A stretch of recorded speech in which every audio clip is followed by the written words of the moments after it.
Hey folks, welcome. This is going to be 7.4. It is a lab on metamorphism. And what we're going to do first and foremost is we are going to jump into our agenda.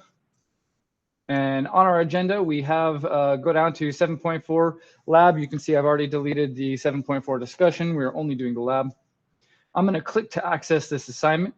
When I click to access this assignment, it brings me to ask me to make a copy, and it brings me to this document here. That's just a picture of the bottom layer of the Grand Canyon, metamorphosized from all the heavier layers of sediment on top of it. And if you go down, it'll start talking to you about what the lab is going to be like. It says you can start the activity after you've completed the 7.3 article. I highly encourage you to take care of that article before you do this. It'll help you have a better understanding of all the things that are going to happen in this lab. You're going to study several photos of metamorphic labs and determine their physical properties. What you're going to do is you can review all these pages here for help during or right now or during the actual lab. But go down to procedure B, and what you're going to do is you're going to select each photo below the, that should say metamorphic rock sample. And you can click the detail link and to zoom in to see each of these samples. You're going to observe them with your senses that you can observe with, and then you're going to write down and register your observations in each of the data tables. Then you're going to compare your observations by going into a guide that will help you better understand what the rock actually is. So let's do an example together. I'm going to go down to our first example here, which is red slate. It says it right here. It says it right here. It says it. That's pretty much where. And what I'm going to do is I'm going to take a look at this, and I'm going to start to immediately identify things. What's its color? I take a look at it with my eyes. I put red, brown, because I feel like it's a reddish brownish kind of like rust color. Its texture, is it foliated or non-foliated? Okay, this one's a little bit confusing because I kind of see like lines here. I'm going to click on this link, Flickr. I'm going to go over to it, and I'm going to show you what the detail looks like. This is a detail, a little bit bigger than the other one. You can also zoom in just a little bit to get a better idea of it. And you can see that this has individual lines. You can see these very thin bands. I'm going to get out of this. You can see it following along, like it has curved along here. You could also see bands coming across down here, kind of spiraling out of that one point down there. You can see bands going across the top here. They're not all going in the same direction, but this is metamorphic rock, folks. Look here, you can see here is probably the point of metamorphism because it is spread out from here in both directions. So this is what I see as very lightly foliated. If you thought this was not foliated, that's fine. Write down that it is non-foliated, because I see that, and immediately, if I were to be out in nature and I saw that rock, I'd be like, look guys, that rock is not foliated because there are no visible lines that we can see in it. So I'm going to go to the mineral content. What minerals is this made up of? I don't know what minerals this is made up of. I can't tell just by looking at it. But again, whoops, sorry guys, I wrote down that it's non-foliated right here. Now I'm going to go into its mineral content. Can't tell what it is because I can't see minerals with my, I can't determine minerals with my eyes.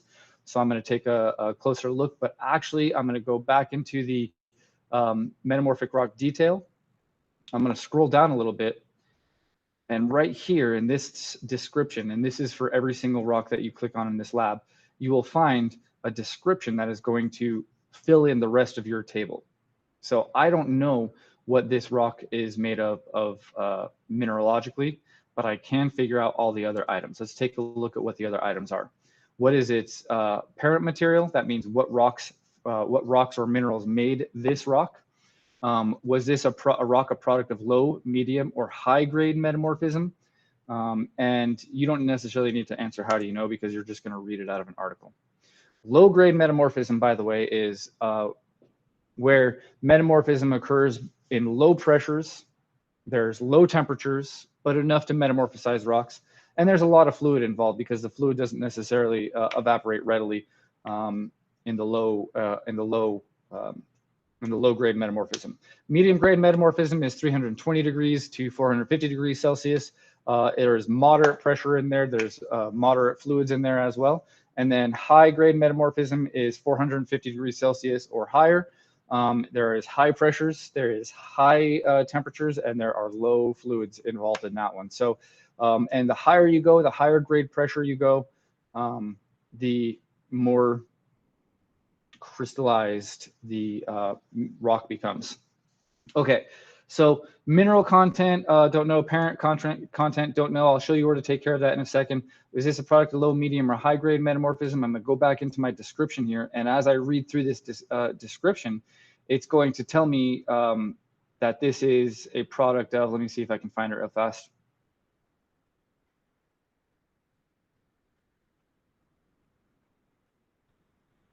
I'm just going to start from the beginning then, folks. Metamorphic rocks result from the intense alteration of any previously existing rocks, and it tells you all about it right down there. So this is just general metamorphism. Then it says slate. This is slate. Slate is a foliated metamorphic rock, folks. There, it tells you right there, it's foliated. So even though you have written down that it is non-foliated, I'm going to go back in here, and down here at the bottom it says compare your observations with the information found in this guide or from the other guides that I've given you. And since I've said that it is non-foliated, that's my observation. In reality, folks, slate is a foliated metamorphic rock. If I continue to read about that, it will tell me that it forms by low-grade metamorphism of shales and non-fissile mud rocks. So I just got 2 bits of information right there.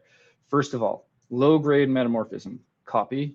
Now I'm going to bring it back over here, and I'm going to put it in right there. It forms by low-grade metamorphism. What is low-grade metamorphism? Low temperatures, low pressures, high liquid. Doesn't necessarily have to be water, although in most cases it is. Okay. So I have completed, I've got that part right there. Now I'm going to go back into the document and see if I can extract any more information. Oh, yep, here it is. Shale, non-fissile mud rocks. So what is the parent material? Copy. What is the material that makes up this slate? Its parent material is shales and non-fissile mud rocks. Shale is very similar to slate. Some of you might even have shale roofs or shale tile in your houses. If I continue, it continues to tell me a couple of different things about the characteristics of this type of rock. And it even says distinguishing slate from shale is a bit tricky at first. And it continues to say that slate and shale are very similar to each other. But down here, it says that slate was often used as a roofing material due to its impermeability, keeps out the rain. They weather slowly, but it is slow compared to, they weather, but the weathering of shale or slate is slower than other rocks. Slate sometimes contains fossils and so on and so forth. So I'm going to read all that information, and I'm going to put down some facts that I found out about it. So some other observations is that slate is often used as roofing material because it is impermeable, which means it won't leak. It won't leak. The roofing material. It won't leak. And so I'm going to go back into here, and I'm going to take a look at the mineral content. And so what you've noticed, folks, is I've filled out pretty much all of this, and I've only used one link. It's this one right here. If you can't find the rest of the material, I promise you it's going to be in the other link. So I'm going to go here into this characteristic one. It's going to open up this link for me. It shows me this, and you can skip past this first part because it talks about all the stuff that we already know, unless, of course, you want to refresh your memory. Then you can go down here to where it says probable parent rocks. And since we figured out that red slate is a foliated, that means that I have to go into the foliated section. So I'll go over here and I'll take a look at this table, and I will look for slate. It's the first one that we see. Here is the mineral makeup of what slate is: mica, quartz, and microscopic clays. I'll take that. And then there's also many more characteristics on this side. I'll take that information. I'll go back to my mineral content, and I'll put that information right there. I would format this so that it isn't so like all over the place. All right, so after I have all that information, I have more characteristics down here that I want to add. It is from this page right here that we already took a look at, and it says very thin layers, blackboards, fine grains, smooth flat surfaces, provides a slightly type cleavage. Separate grains are not visible, it's dense, brittle, and it makes a clinking sound. So you can see that this is all the 5 senses that were used except for taste to figure out what characteristics there are. And so I'm going to go down here and I'm going to put those characteristics right there. But folks, I wouldn't leave it like this. I would always paraphrase this into my own words. That way, there's no confusion about what is being said, and you get the material inside your head in your own words, which is better than the words that the textbook provides or what the web page provides. Okay, because your words are more important than the textbook's words. Okay, so that's pretty much how you take care of it, folks. This is the first entire one that has been taken off of these 2 links. If you want to jump into this 3rd link, it will give you more information. But ladies and gentlemen, I was able to finish this one only by clicking on these first 2 links up here. Please make sure that this gets paraphrased. I know I'm leaving it in a state where you see it and it's not paraphrased, folks. This is not okay. I would not give you an acceptable grade for this. I want you to put this in your own words. I'm going to leave it at this in the interest of time so that you don't have to continue watching this video. But that's how you take care of this. When you go through all of this, there are a total of 5 different. Samples that you have to identify and list off the characteristics for based on your observations. But you also need to make sure that you are going to choose a rock sample and write a half-page summary describing the physical characteristics that you have found based off of it. So take all the information that you have in the previous rocks that you have, choose one of those rocks, and then take that information and turn it into a paragraph. You already have the information. You don't need to observe any more characteristics. You already have the information. Just take all those facts, statistics, all the things that you have, and turn them into sentences that turn into a paragraph. And that's how you take care of this, folks. Super duper simple, a little bit involved, I'll admit that, but it will definitely hone your research skills. I wish I could do something a bit more hands-on with this, folks, but again, when we return back to class, then we can get into it from there. This is 7.4 lab metamorphic activity. Have a great day, guys.